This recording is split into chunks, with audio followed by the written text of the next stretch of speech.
What I think is working well in U.S. education right now is the shift to measuring the quality of schools by their outcomes. So we're starting to look at how the kids are doing and using that to determine the quality, as opposed to recruitment or the socioeconomic status of the students who come to the school. It's really starting to shift and measure by, when students come in, how far do they go while they're attending that school.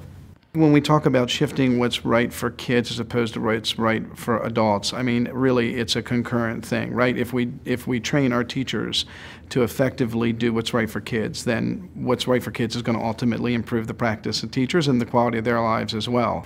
At Dual Language Middle School, what I believe to be a success is the sense that we can, and that every student who walks into our school will do it.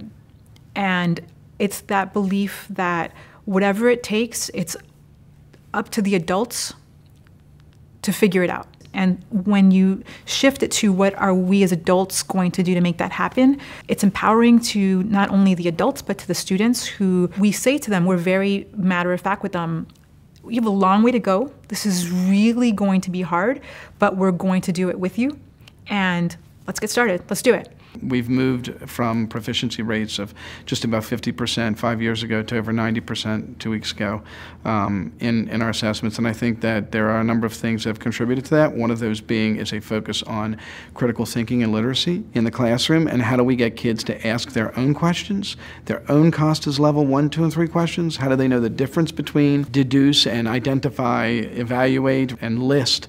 And getting kids to ask their own questions in the classroom and teaching them how to generate their own questions increases the level of rigor and critical thinking. Engaging parents, our attendance really improved. I was no longer convincing people why children needed to be in school every day and why they needed to be on time, because sometimes we think for pre-K and K programs that it's not really important. And so showing them, having them come into the classroom, working with their child, talking to the teachers, having a relationship with the teachers allowed us an opportunity to call and check on them. I am hopeful that we're going to get there. I think it's going to be certainly a climb. It's an uphill climb, but I'm hopeful because so many more people seem to be engaged in what's happening in our educational system.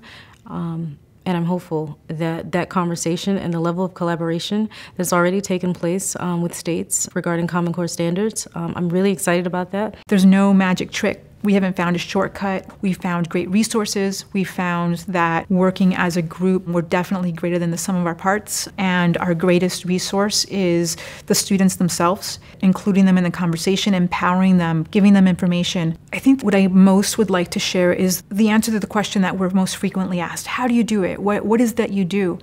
And when I give the response, it's often a look of disappointment that I get, but honestly what we do is we work really, really hard.